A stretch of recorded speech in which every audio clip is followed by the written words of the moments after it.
Hey everybody, it's Sadie from the Daily Escape podcast. How are you guys doing? So we want to share with you a wonderful surprise podcast that we did with a couple of family members of ours. And it's actually my brother-in-law and sister-in-law. It is their adoption, infertility, rediscovering their faith in God story. And so we've broken it up into two parts because we're all talkers, and we got together one weekend when we were down in Missouri, and it actually ended up being, I think, like 2.5 hours long. So we did split it up a little bit, but I want to ask a couple questions just to kind of lead you in here. So what do you do when your dreams of starting a family don't go as planned?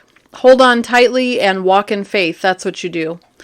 So listen as Stephen St. Clair and I interview my brother and sister-in-law regarding their journey of love, disappointment, loss, and learning to listen to God's direction in your life and just basically hold on tight and walk in faith. Stay tuned for part 1 next.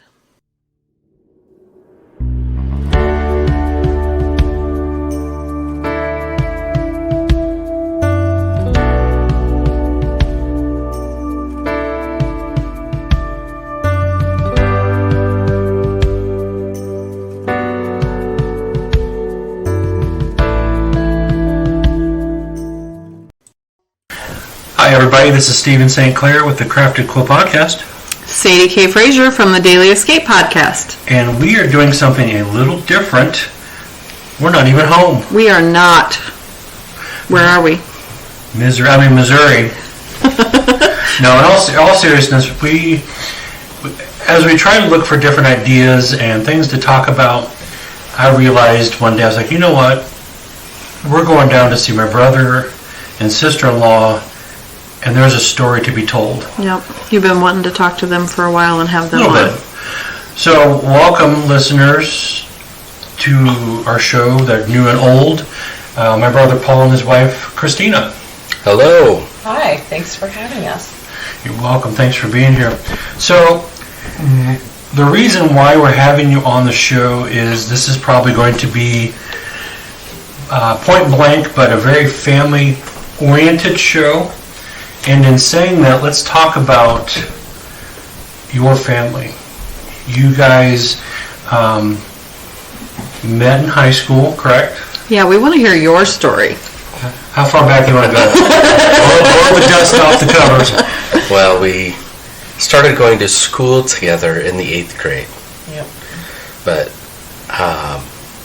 we didn't officially start dating till the end of the last day of high school, our senior year. Right. That's a long time to go without the yes part or no part. Yeah, I had to wait 2 years for him.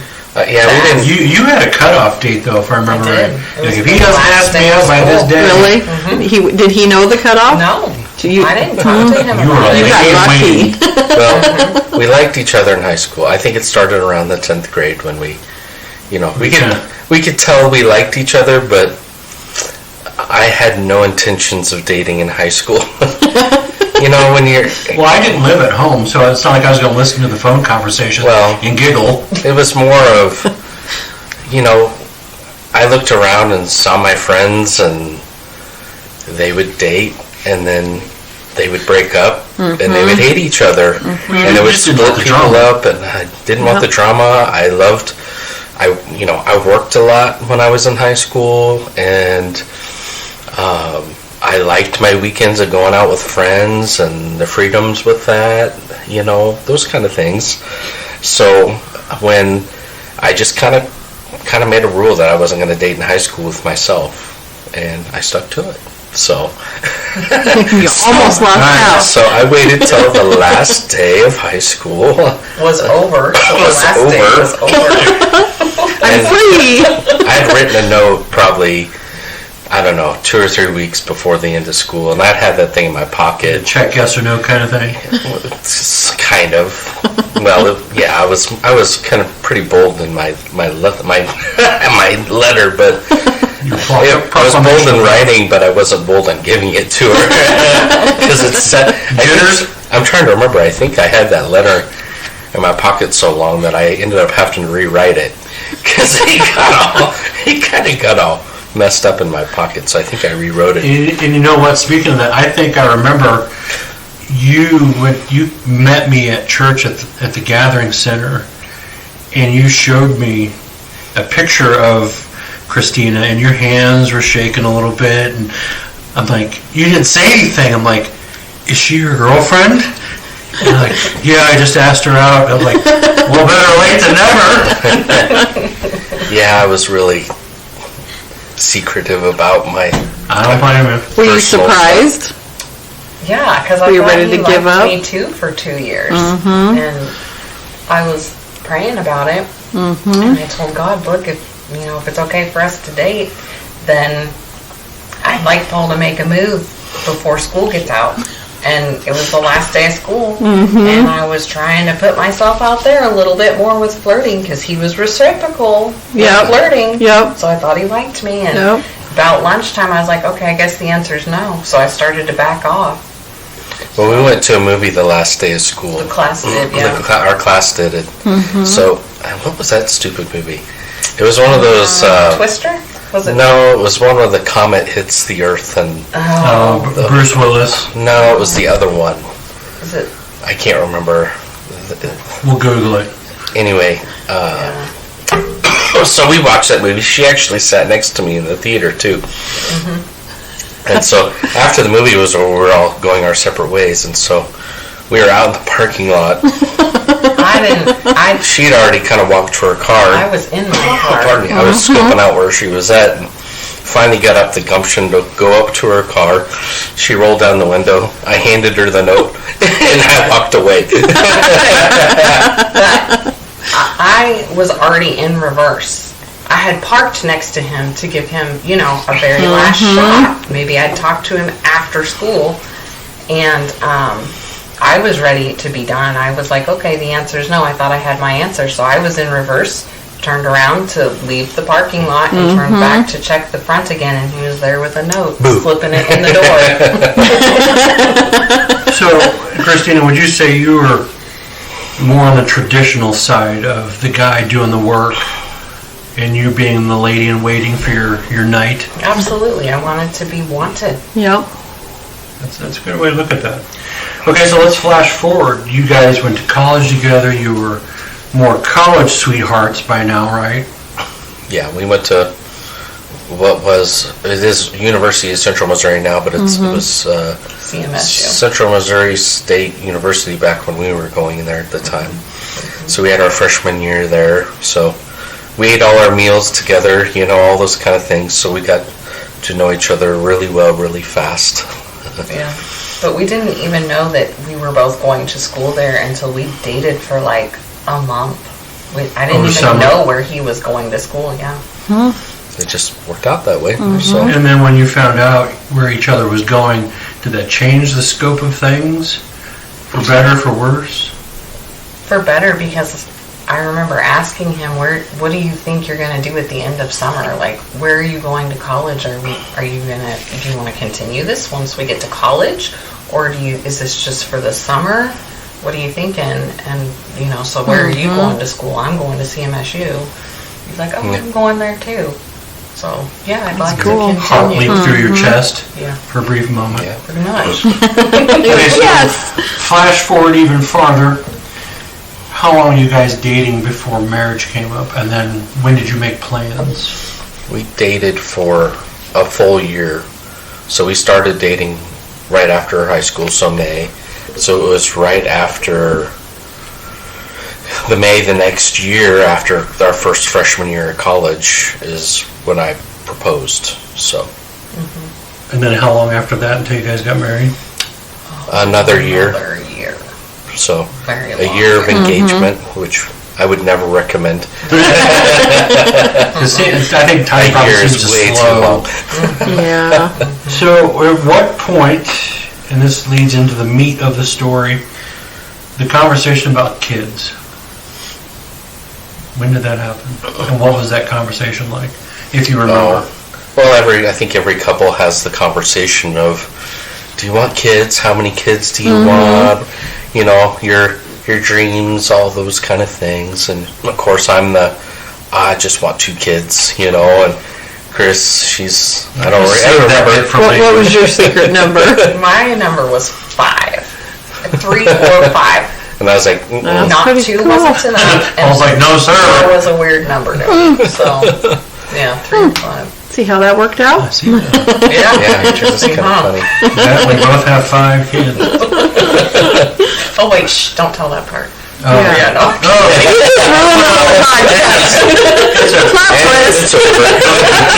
Drop the mic. No, in all seriousness, no. So you guys have been married, and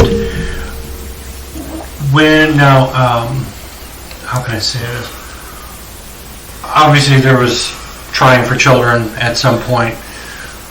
When in your child procreation did things like, okay, things should start happening by now, and then you follow me, so you were on top of the mountain, like, yeah, we got this, and then somewhere along the line it's like, something's not right, we should be doing something by now. Let's say 3 years into it. It was 2 years. 2 to 3. I remember it was 2 years. And it wasn't like we should be doing something about it by now. It was like, let's see what's going on. Yeah, because we'd been trying and nothing, you know. We hadn't been not trying. It's really, you know, and when everybody around you is getting pregnant, it's like, what is going on? Yeah. What's happening here? Yeah. Did both of you go get looked at, or? Yeah, we both got tested. Yeah. So, yeah. And what ended up being the diagnosis, if you could, or you can shorten it? I have polycystic ovarian syndrome, and I think we knew that before Paul got tested. Yeah. Because they said this could make it more difficult for you to have kids, and that's all they said the first time. They didn't go into what it was or anything like that. So then after 2 years of nothing happening, then I was like, let's go find out what this is. And I don't think they knew back then all the details they do now and treatments and things like that. It was just first talked about. It felt not sketchy, but it was like, I don't know. It seemed like there was a lot of unknowns. And you go to doctor's visit and not be able to get the answers you want and those kind of things. It sounds like they're avoiding what should have been told from the get-go and keeping things kind of on the shady side. I think because I was so young, they felt like they didn't have to tell me, maybe because I was 19 even before I had my first exam, just like before we got married.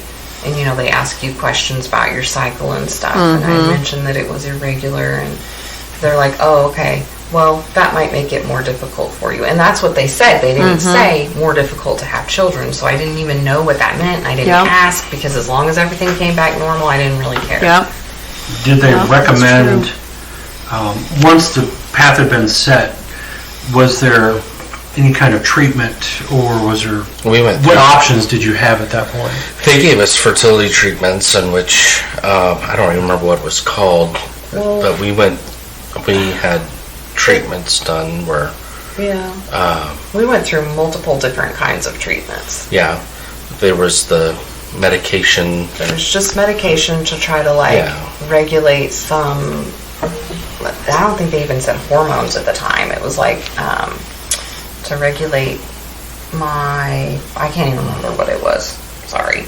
So just for me, and then like injections eventually, and then some other stuff, and then we decided not to go any further because it was going to be so expensive. Yeah, you get to a point where it's like you're either invested or you find an alternative, because it gets where, you know, treatments were like $10,000 and no guarantee. And then, you know, so you get to a point, it's like, all right, we're either going to invest in this that's no guarantee, or we need to find another alternative where there is a guarantee. And so that's the difficult part. And through all this, month by month, you're going through this emotional roller coaster of, did it work this time? okay, now we're broke again. Now we have to save up again for the next treatment. You know, how many times are we going to go through this? How many times are you going to go through another cycle that didn't work? And then the emotional crash each time that stuff happens. And it's draining on you as your relationship, the whole thing. I mean, it messes with brutal. Your marriage. Oh, yeah. So cost-wise, without really giving away dollars and cents, you mentioned 10,000.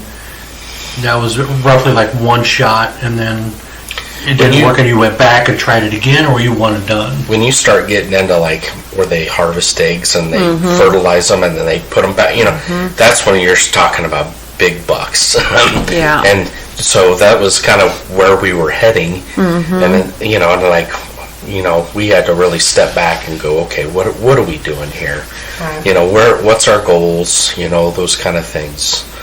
I do want to say, and I don't know if this is appropriate, but it's still like a sore spot for me. As you said, what did it cost?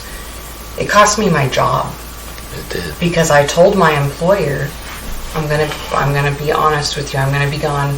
I'm gonna be asking for 1 day a month for fertility treatments. And I kid you not, it was less than 2 weeks later, and I'm doing air quotes here, laid off. So, and I know they talked to other people about it. Pathetic. Yeah.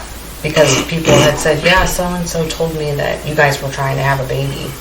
So there was no integrity at all from my employer on it. Really, the cost was higher than the actual money. Yeah, you can't put a price tag on that, really. No. So, and a lot of couples don't make it through even that process because it does affect your marriage too. Yeah. So it starts taking apart the treatments and stuff we were going through were probably like $2,000 to $3,000 a session. I mean, what we were doing. Yeah. And so we were still a young couple at the time, you know. We were in our early 20s still, and full of vim and vigor still. We're like, you know, we don't have that kind of money just laying around. Yeah. You know, so we had to save up, and okay, we can afford it now again, and so you can only do that so many times, you know. Especially after you lose a job. Yeah, that's right. Then you're down to one income and still when you trying get laid to off. So treatments weren't taking. Hopes and prayers weren't really working. At some point, though, another decision was made, i.e. adoption. When did that come up as a serious option, and what was that conversation like? Well... And then when did you start telling people that's where you were going? We had talked before we got married about how many kids each of us wanted, and would you be open to adoption or not? I always felt open to adoption. Paul said he was open to it.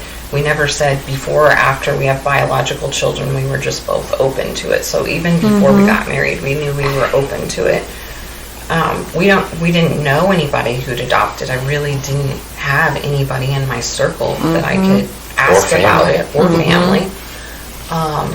But I'd say after I lost my job, it was really like, okay, we need something that's going to be guaranteed. Let's look at what the cost of adoption is and how long does it take? What are the instances? You know, what percentage of people come home with children? And it's almost guaranteed. We learned, you know, as long as you do all your paperwork. Because of the way you went, though. Yeah. Yeah, and that's the conversation we had earlier when you were talking about domestic, as far as you want to kind of explain that. We did a lot of research whether we wanted to do domestic or international, or you know, we looked into fostering, you know, all those kind of options of what's available, and we were looking for, you know, we've already been on an emotional roller coaster, you know, at that point. We were looking for, okay, what's the most guaranteed route to get through this. And so after looking at it all, really, I don't know if it's still the same today or not. I'm guessing it is. Domestic adoption is just a mess. It's not guaranteed. There's a lot of fraud. There's not really any closed adoptions anymore domestically. So say what a closed adoption. A closed adoption is when the biological mother doesn't know who's getting the child. It's not all the biological family. It's sealed. Yeah, it's a sealed kind of a deal. So they can't show up at your door and say, hey, things have changed. I would like my child back. Yeah. Pardon me. So, and some people are okay with that. And I have a friend who they have a good relationship with a biological mother, and it works out that way. But you know what? A lot of other people, it doesn't work out that way. That's right. and for us, it was more of we're a young couple, and we're like, we don't want 3 years from now the knock at the door, and then all of a sudden, I want my child back, and then you're in legal battles and everything else after you've already invested all of that money and love and your heart is in that child as your own, and all those things. So yeah, I mean, all of that comes into play. So you guys are now you've made the decision. Physical childbirth is not on the table at this point. You settled on adoption. Did you have out-of-country options, or was it this country or Europe, or did you have options? Well, I want to, you said settled on adoption, and that's fine. We didn't settle for adoption. I want that to be clear. These children are not second best, and I don't think at all that's what you're hinting. But for people who may have misunderstood that, this is not a second best option for us. This is a different option.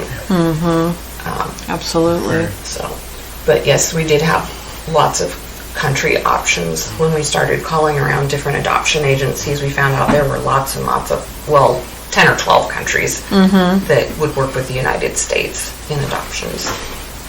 How did they advertise the different countries? Did they give you a book with different You had to basically pick different adoption agencies worked with different countries. And so you'd have to kind of go through whatever, we looked at several different adoption agencies, and you kind of have to look at their record and the countries. You kind of do your own research, because some countries, there's, you've heard there's some fraud and stuff that even goes on internationally. So, I mean, we wanted straightforward, clear-cut, no shady business, where is that? And so we picked an adoption agency who we thought had a really upstanding reputation. They were local. They had local meetings that we could go to monthly, and they offered classes. We could meet. Once you picked a country, which we did, the country they represent, the adoption agency we used had 3 or 4 or 5 countries they represented. Lots of countries. It was China, Russia, Kazakhstan. They had, I don't know if it was Ethiopia or... Not yet. They did eventually. Yeah, and Colombia. So there was lots of... So we'd go on these meetings, and when we first started, there was probably 50 to 100 people in these meetings. I think more than 100, yeah. And then they would talk just generally, or they would have some basic classes for people for understanding adoption and child behavior, all those kind of things. So you really had to learn what all you're up against, basically. Well, that was one thing we loved about the agency, was they provided so much education as part of the package. Yeah. And then we were able to meet in our country groups, and we were able to talk about specific issues with that country. And then people were coming back with their children. They'd bring them to the meetings, and we're able to see the children, and they would talk about their experiences in the country. Anything scary? I mean, adoption itself can... or like from other people's stories. Yeah, I mean, a lot of it was just more motivating than anything, because you come back and you see these beautiful children that, were just abandoned, and it's crazy, but, like Colombia, which is the country we settled on, they have sibling groups. I mean, they were more known for having sibling groups and things like that. So we'd see families come back with 3, 4, 5 children at a time. And that was common. Yeah, and it was rare to see one child. When we were going through this, we started off, we just want a baby, 2 and 2 years and under. That's what I was going to say. Did you expect that then? No, we were on the baby list. We're like, there's no way I'm going to go in this adopting more than just a baby. And so we got on the baby list, which at the time when we first started, it was supposed to be like 12 to 18 months is what they told us. Yeah. And, they're just guessing. They do the best they can, but it's really up to the country to decide who win their selection. It's not the adoption agency. They just kind of help facilitate that. And so, it was 2005 when we were able to, we had to wait till that was one thing that helped us determine what country we picked was your age. So like China, you had to be 30, I think. Over 30 years old, and at the time we're 22, 23 years old, Yeah. And so we had to wait for Christina to turn 25 to adopt from Colombia. To even apply. So in 2000, and that was one of the reasons why we chose Colombia too, is because we were able to do it at a younger age than even some of the other countries. And we liked their process, and we knew it was the reputation of how the children's agencies within Colombia were really upstanding. They had great policies in place to make sure children were healthy, all those things. So nothing illegal, all those kind of things were. Did they run a background check on you guys, and how extensive was that? Oh, yeah. It takes, a year? To go through everything? It took at least 6 months to put our dossier together. It's a mountain of paperwork. And they checked everything. When you weren't old enough yet quite anyways, right? Well, we applied through the agency. Yeah, you can't. And then once I was 25, we started working on the dossier. You can't start filling out the paperwork. The dossier, which is kind of the book of all your paperwork you have to fill out. You have to go to psychologists. You got to have people come in your home and interview you. You have to write papers. You've got immigration paperwork. You've got visas. You got, I don't even remember everything.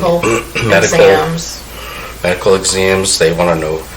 You are an open book. I mean, you have to go in knowing they're going to do FBI checks. They're checking everything they can possibly check.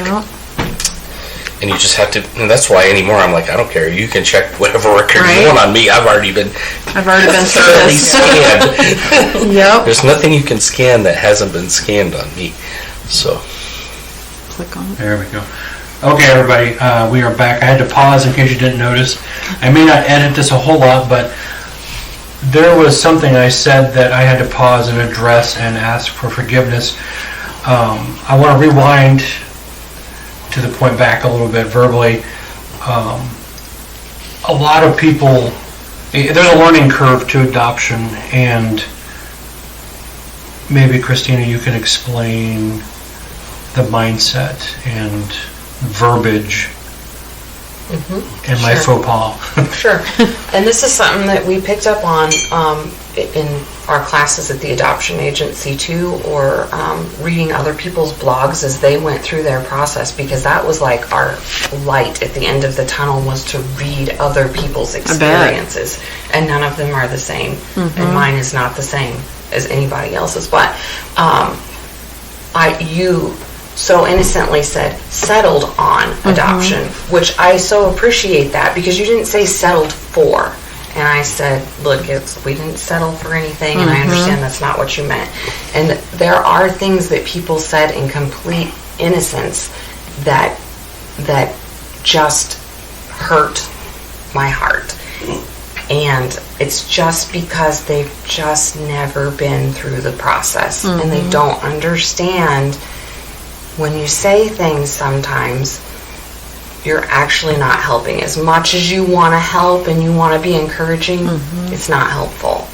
Some of those things were, this process took a whole lot longer than what they told us in the beginning. And so people had doubts, and they would say, are you sure that they're not just trafficking children?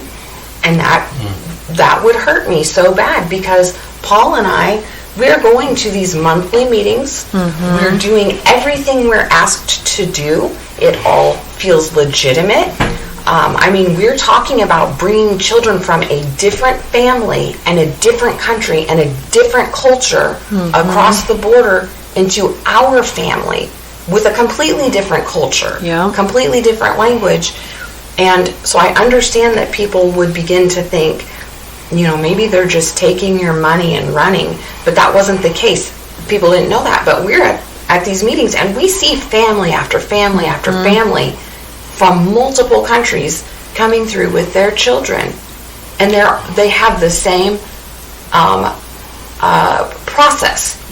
Their stories are all different, but once we got this paperwork in, and then this week we were here and this week we were there, it's all lining up. People on the outside don't see that, and they don't understand how hurtful that is to suggest that, because we've put years of work into this. You were living and breathing that. Yeah, and it was our hope. It was the focus of our life. There's people who said, I don't remember, somebody said something at work one time, and it pretty much just shut it down for me. I was like, I went in and told my boss, look, somebody said this, it's not appropriate, it's hurtful, and I'm done talking about this adoption. So I want you to know I'm done. People would say, so hopefully, well, we're still praying you have your own kids. And that, to As if the adopted kids wouldn't be good enough. Exactly. And not only that, but I'm the problem. It's my physical, it's the way I was made that's prohibiting that. And this is how things are. And I'm doing everything I can to bring children into this family. I feel called to be a mom. I really want to be a mom. And that's still not good enough for you. You're still going to pray for something else. And I know they didn't mean that. And it took me years to figure out how to express that. The guilt, I can imagine the guilt that you felt, nothing you could do to control that either. Well, sometimes you just have to realize people's innocent ignorance, and you just have to walk away from it. That's right. Because some people, you can't correct them. You just, some people you can educate through the process, and sometimes it's like you just have to walk away. And that's all part of going through the whole process, is getting a thick skin, and the whole education process of, you're going to hear people, oh, well, you couldn't have children of your own. Those kind of, and it's like, no, these children will be my own. I promise you that. That's right. So you just have to be careful, because I'm, in the process, I'm not looking to beat people with it. Oh, it's just, but you have to understand, they just don't understand. They didn't have go through the same process, the emotional roller coaster, everything we did to go through this process to get where we were. So, and on that same note, I wanted to rewind a little bit too and talk a little bit about some of my spiritual experiences that got me to the point of being able to be ready to adopt. Because we weren't ready at the same time. So we were going through these emotional roller coasters with the fertility treatments and things like that, and we had started talking about, okay, well, adoption's probably going to be the way we might have to go, those kind of things. And I kind of had assumed when we were talking about adoption, early on in our marriage, or even before, that, okay, adoption might be after we had biological children, and we might go and see what that's about. Not that, oh, hey, this is going to be what we're going to do right away, And so, that's like a complete mind change, a path change. And for me, you weren't expecting it to become the reality. So well, it was just am I ready to go on that path? And it was am I ready to give up on this? Am I, on the fertility stuff? And I was struggling, of making that switch. And I was, from the spiritual end of things too, how hard was it to say, do we trust God a little bit longer? Because everything's in His time. So how long do we wait before we decide, Well, and I was, it got to the point where I was just emotionally drained, done. It's one of those times where you're just like, I've got nothing left but to give it to you, Lord. That's where you're at.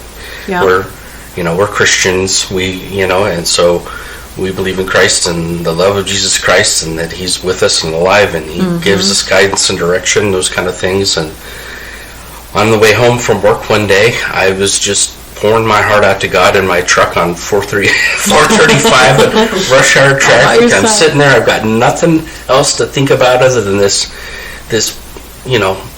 gigantic, pressure and strain and stress that was just, it was difficult. And so I was just, Lord, I don't know what to do. I need guidance and direction. I need you, Mm-hmm. And in that moment, when I said that, the Lord put an image in my mind, and it was a complete black background, just like in space. Mm-hmm. And the earth came into picture in my mind, and a hand pointed to the earth. And I could see a hand with just the index finger pointing to the earth.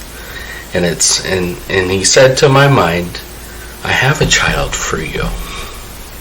And in that moment, I knew exactly what he was telling me, was that adoption was the path we were going to be on. And all the strain, all the stress, all the mental turmoil, all of the fertility treatments, all of that just melted away into pure happiness for me, and that, okay, the Lord gave me the direction I needed to know, okay, this is the path we're going to go. Mm-hmm. And what an awesome experience that was for me to be able to relieve that, to walk home and tell Christina, I'm on board. Well, let's do this. Where were you at that point? Were you relieved then when he said that? Did you feel the same peace, or were there still some questions? And I was already on the path. Mm-hmm. I mean, I already was like, well, okay, this is just the next step. Mm-hmm. She was on she was already researching. I was ready to apply. I was ready to pick a place. And I think we had. I had already applied to the agency, I think, even at that point. I was already going down the path, but I mentally wasn't there. Right. And so I was trying to catch up, and that's when I broke through the gate. The Lord allowed me to see that path was okay, and to just to understand that gave me a gigantic what a gift that was. In saying that, it reminds me of my favorite scripture in Psalms, where it says, and actually it starts out saying, "Be still," and then it goes on to say, "And know that I am." But I always stick with the first two words, "Be still," because what you two went through was turmoil, chaos, confusion, heartache, heartbreak. You were forgetting about the part that God said, if you two would just be quiet, I have something for you. And it took you a long time to remember that verse, and some powerful force said, Paul, just be still. There's a Stephen Curtis Chapman song that goes right along with that, and it's called "Be Still and Know That I Am God." And whenever Abby and I sing that sometimes for church, and it's one of those that breaks me up, because it brings that testimony right to the forefront of, the best time to listen to God is when you're still in your quiet places. Basically a call to order. So, hey, if you would just shut up for a minute, looky what How many times has that been our calling within the last 90 days or so? Stop talking at me and listen. Yes. I'm giving you the answers. If you would just quit trying to figure it all out. Close the mouth hole for a minute. Yeah. But it's a deeper meaning to that. It's not be quiet, quit talking. It's your whole body, your whole spirit. Yeah. It's literally stay in one spot. Don't move. Don't do anything. Because in a crowd, you hear the crowd. You don't hear one voice unless it's right here. You literally have to learn to just close down shop.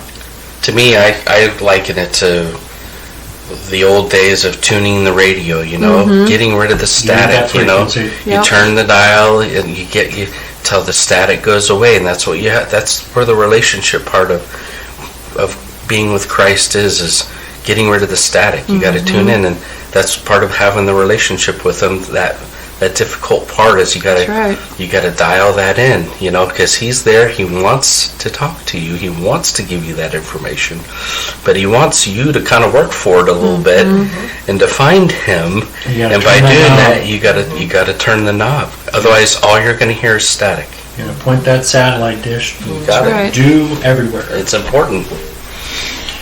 Okay, so you guys walked down the path. You did everything you could do. You were accepted. At what moment did it become reality? Like, okay, this is where we're at. And then airport time. It took a long time. There's a lot that happened between those two things. We started the process in 2004. We didn't travel until 2009. Wow. So it was 2005 when we started, because that's the year. I was talking about when we started conversations. Our whole process started really in 2004. Wow. So, we went through started the process of trying to get one child, and under 2 years, and we waited on that list for a long time. Over 3 years. Yeah, 3 years, and there were still people in front of us. There was no movement, and it was getting to the point where the process was starting to feel very burdensome. Another Christmas, we already had the nursery set up. We had the crib, we had all those things in there, and it was gathering dust. And we got to the point where another Christmas went by, and it was difficult because we thought by that point we were already gonna have a child in our home, and here we are, we're 3 years into this, another Christmas has gone by where families like, where is this child? All you have to answer all those questions again another year. Well, and that's really the year that people started asking. They had been patient, and so I want to give them credit for that. They had been waiting with us. Yeah. And but yeah, by that third Christmas, they were starting to ask questions, and it was hard to push through that Christmas for multiple reasons. So many things happened. Well, and we had to come to reality too. We started having some conversations of, okay, we get this one child, is that good enough? Or are we planning on going back through this process again? Multiple times. You start thinking about those when we go to these monthly meetings and we see these people going through these meetings and coming home with 2, 3, 4, 5 children at a time, and it really, the wheels start turning of, do we jump lists and go to another list? What do we do? Can we handle that? That's a whole complete mentality change of when you're starting to change lists like that. That's part of God being patient with us and putting us in His time, and us trying to tune into Him is, you just rarely saw in Colombia one child come home. Through the whole process of 4 or 5 years of waiting, we saw like 3 or 4 families come home with one child. Everybody else had 3 or more kids. So we had seen literally dozens of families come home with 3 kids, 3 to like 6 kids at once. And they were doing it. They were making it work. We were building relationships with them too, and meeting these children and going, okay, well maybe this is possible, Before you're like, are you crazy getting 3 kids? That's a big leap of faith. Well, and then they sent out that particular program. Colombia allowed them to send out a tiny bit of information about kids who were on what they call their waiting list. So these are sibling groups. We're always on the waiting list. The waiting children. It could be this child had TB, or this child lost a finger, or they're born with an extra finger, and they weren't put on that healthy kids list. These kids were mostly perfectly healthy.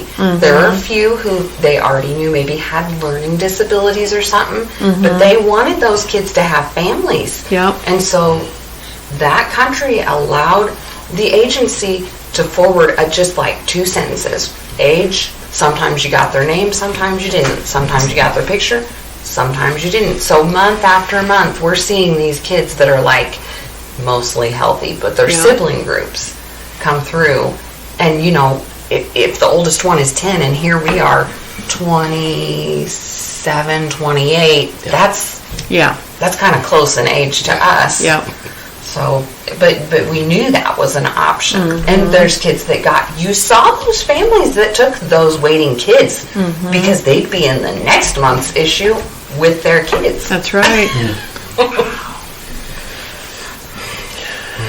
All right, so you guys are on the plane. What was the excitement level? Well, was there stress? How about the announcement first? At what point we'll talk to you through about how we switched lists and all that. If you that. So we switched. So we made the determination. All right, we're going to switch lists. So that included we had to update our home study. We had to make it where we had to actually resubmit it because of how you have to be approved to be able. Can you handle 3 children? Do you understand what that entails? I mean, so it took probably 2 or 3 months for us to revise our home study. So we went through that process and updated it and submitted it to the country, and we were approved very quickly. Yeah, I think we submitted in April, and we were approved by July for multiple children. And then we waited by July. By November, October, December, we were selected for 3 children. We had submitted for 3 children. Is what we had asked for. With one being a baby, which meant 2 years and younger. Yeah, we asked if one of the 3 could be under 2 years. The other 2, we had asked that you can kind of give a ballpark. And they can try, you never know, but I think we said under 8. We would prefer all of them be under 8 years old if possible. But other than that, under 8, and then one of them being under 2 if possible. So, and then we got selected in that December, and so we got a picture of the 3 healthy little pretty young ladies. Ages 2, 4, and 6. 2, 4, and 6 years old, and then we're off and running. So that happened in December, and then we traveled in January. So that happened quickly after you made that decision. Once you get that selection, did that kind of bump you to the front of the bus, so to speak? Like sibling lists go. I mean, it's like the fast lane. On this end, I want to say in Colombia, they do as thorough of a job to get those children in with Colombian families as they can. Colombian families always get selected first. They always do, and you know that going in. Look, if the economy is up in Colombia, there's going to be more adopted families, and you're going to get bumped down that list, and that happens. That's what happened to the baby list. Was their economy went up, and so the babies, instead of going through their abandonment process and getting adopted internationally, they ended up staying within the country because they were staying with family, and that's great. I think that's that's optimal. Was attractive to us. And that's why we're like, we can't really gripe because those children are where they need to be. That's right. So the abandonment process in Colombia is very extensive. It takes a year for them to go through I think it's 6 months. Well, they have to be. They have to be like publicized on a television station for so long, so that extended family can come try to claim. They go Social through. Services gets involved, and you get the report on it. Yeah, they do psychological evaluations. It's a very extensive. So you know their background ahead of time as much as possible. Yeah, we got a lot of paperwork on the kids that had like psychological evaluations for each child and things, just personality things. It was cool to see. And it was amazing how accurate a lot of that paperwork was too. I was kind of surprised. It was, it changes over time, of course, but it was nice to at least have a ballpark of kind of their personalities a little bit before we went down there. So what did it feel like when you're finally on that plane and you were ready to go? Were you excited? Were you terrified? Both. What were your thoughts? So when did reality set in? Like, okay, It's go time. For me, it was when we got the pictures. You know, you see those little faces, your life changes. You know, and it's amazing. You know, and it was so funny. It was like 3 girls. What? Yeah. You know, you're like unexpected. three children. Surely there's got to be a boy in there, right? No. But that's okay. You got 3 girls. Three wonderful, healthy baby, not baby, but little girls. So, and amazing. So. Now you're on the plane. You're in the air. You land. Do you feel like at some point, like time wasn't moving fast enough? Did you wish you could fast forward through time? You just grab and take them back. What was it like down there? How long did it take before you could actually see them, and then so forth and so on? Well, for me, when we landed, that's when it felt like nobody was holding our hand anymore in this process, because we weren't, then we actually, it was literally foot to pavement. We had to work our way through the airport. Somebody didn't meet us there. It was nighttime. It was dark. You go through customs on your own. That was scary to me. But there, you just hope your taxi cab driver takes you to the place you're supposed to go, because they're not waiting for you. And all of that lined up. And yes, the bed and breakfast was waiting for us, and we had to stay one night in the capital city, Bogota. Yep. And by that time I was like, let's just go get these kids. I just want to see these kids. I'm here. I'm not going to sleep tonight. Well, let's just go. Yeah. But the next day we had to fly into their city, which was fantastic.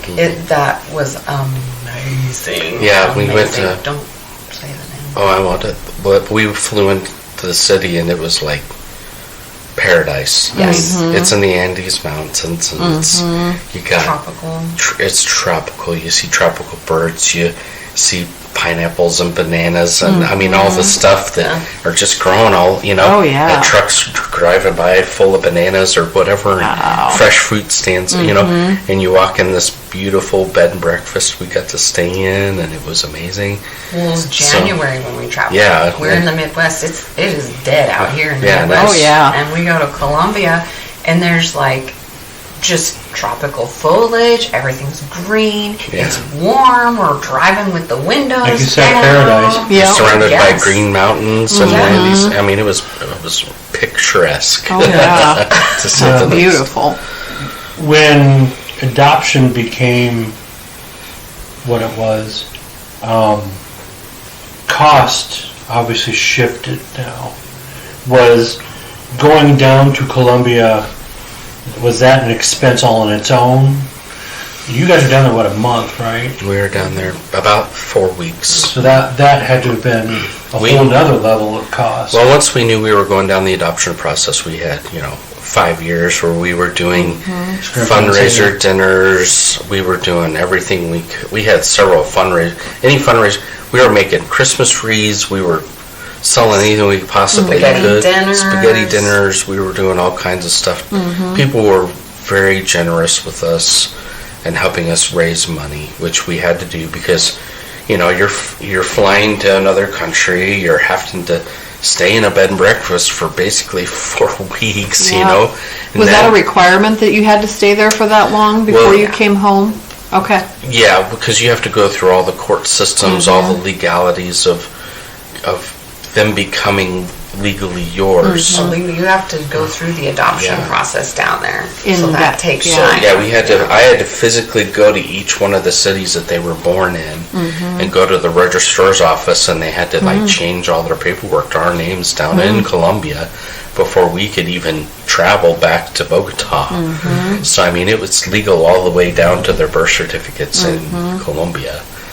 Was that part nerve-wracking too, worrying about, if one thing slips by, then maybe this won't happen? It's a long process, but our adoption agency walked us through it so well. They had great staff down there that they helped walk us through. The lawyers we had were fantastic. We had translators that they lined up for us that would help us down in the country. The bed and breakfast knew why we were there. They specialized in helping adoptive families. Awesome. They did. So they surrounded us with people that were our support, and it was so fantastic. It had to be a game changer. You didn't feel It so was. alone then. Right. Yeah. No, because all the families at the bed and breakfast are going through the same thing. True. And those families, I know there was a German family Yeah. there, and they got 2 Italian. children. Was there some Italians, some people from Spain, and so everybody's like on the same page. We're all going, this is all our first day together. Yep. We all just got these Support kids. group. We don't know what we're doing. Nobody's judging you. We'll because, figure it out together. Yep. It was really cool to see other perspectives from other people. We got to know the people from Germany pretty well while we were there, and just to talk to them about their process. I mean, they were using a different agency, but we all just kind of happened to be there at the same time. Yeah. And it was just it was awesome while we were there. They treated us so kindly. The people there were wonderful. You know, you hear about Colombia and you think the worst, you know, but at the time when we were down there, Colombia was very peaceful. We had no safety problems. It was glorious. We traveled all over the place. We took the kids to a lot of the highlight places around town. Our bed and breakfast had their own driver that she let us use, and we paid for his time. But he would take us to parks and a lot of beautiful places where we could take the kids and things like that. So that in country was some of the best memories for me of allowing us some bonding time just together without outside interference. Before we take you out of your element. Before you're inrushed with all these family that want to meet you, you have this opportunity to just be with your children. Was there ever a point when you guys were down there where were you ever in a position like safety might have been a factor, like, or was there ever a point when you ever worried about, hey, what if we get down there and something changes, or were you locked in, this is what we're going for? You know what I'm saying? Was there? Yeah. I think for me, I trusted the process. I mean, we've seen it so many times with so many other families. We had really good people around us, like I said, so I didn't, something could always happen. But, I mean, we trusted the process. It was very well organized. Yeah, I was going to say, it didn't leave a lot of doubt. And two, as soon as we got in the country or the city where the children were, it was, we flew in that morning,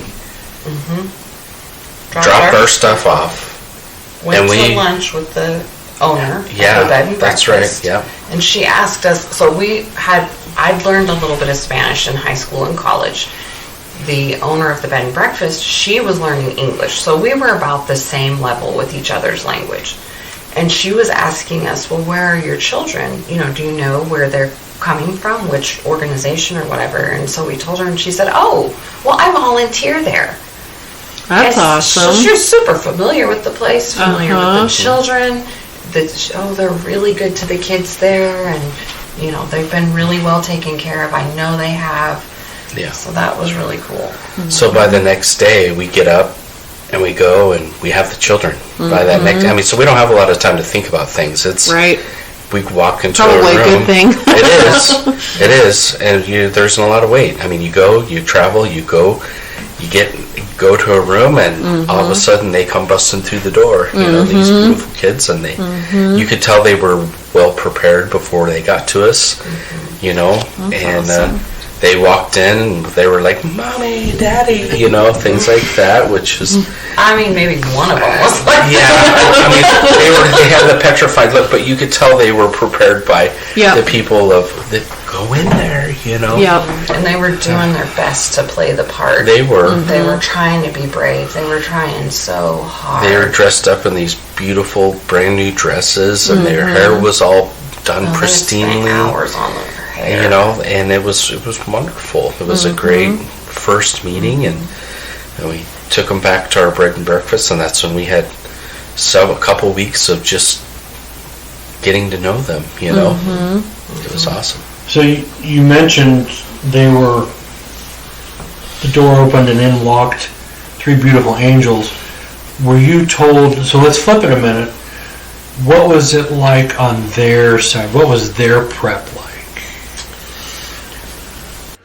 Okay, everybody, this concludes the first of 2 installments. Please check out the second one. Thanks.